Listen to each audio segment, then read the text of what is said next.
নারিকেল ছাড়া আজকে আপনাদের নারিকেলের নাড়ুর একটি রেসিপি করে দেখাবো। কি অবাক হয়ে যাচ্ছেন তাই না? নারিকেল ছাড়া আবার কিভাবে নারিকেলের নাড়ু তৈরি করা যায়।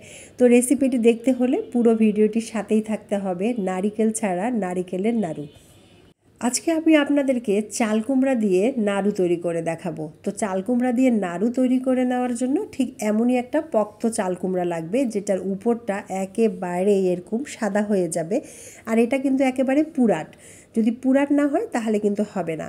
তো ঠিক আছে, আমি এখন চাল কুমড়াগুলোকে এইভাবে স্লাইস করে নিয়েছি। আর এখন এগুলোকে ছিলে তারপর যে বিচি থাকে, একটা নরম অংশ থাকে, সেগুলোকে ফেলে নিয়েছি। অর্থাৎ চাল কুমড়ার ভিতরে যে পেট থাকে সেটা ফেলে, বিচিটাকে ফেলে এভাবে স্লাইস করে ছোট ছোট করে কেটে নিয়েছি।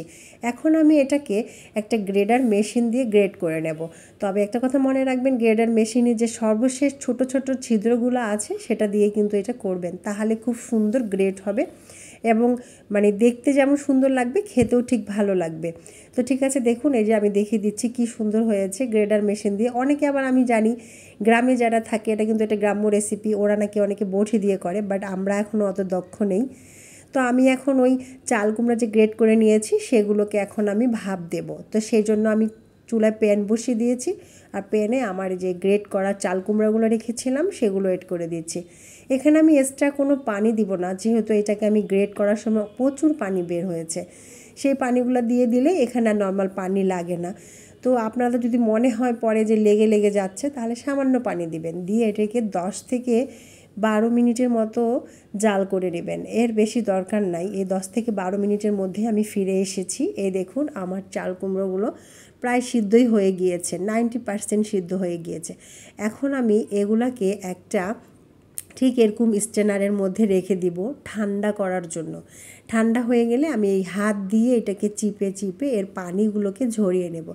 আবার এই কাজটা আপনারা তাড়াতাড়ি করতে চাইলে কোনো একটা পাতলা কাপড়ের মধ্যে নিয়ে এগুলোকে একবারে চিপে পানি ঝরিয়ে নিতে পারেন। এখন আমি নাড়ু বানাবো, নাড়ু বা লাড্ডু যে যেটাই বলেন, তার জন্য চুলায় প্যান বসিয়ে দিয়েছি আর দিয়ে দিয়েছি 2 চামচ পরিমাণ ঘি।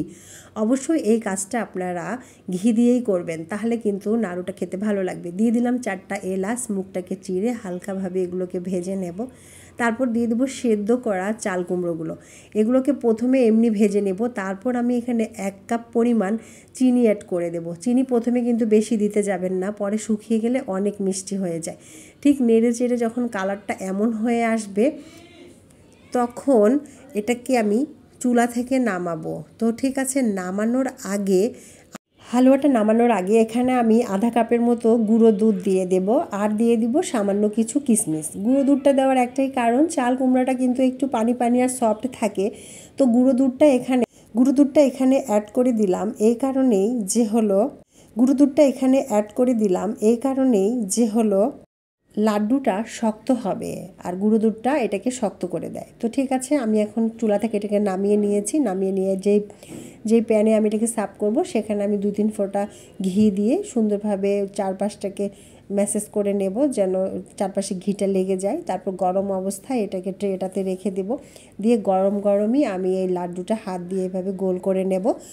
আর গরম গরমই করবেন, আর একটু চেপে চেপে করবেন, তাহলে একটু শক্ত হবে আর ভালো থাকবে। তো ঠিক আছে, রেসিপিটি কেমন লাগলো? যদি ভালো লাগে অবশ্যই একটু লাইক, কমেন্ট আর শেয়ার দিয়ে পাশে থাকবেন, পেজটি ফলো করবেন।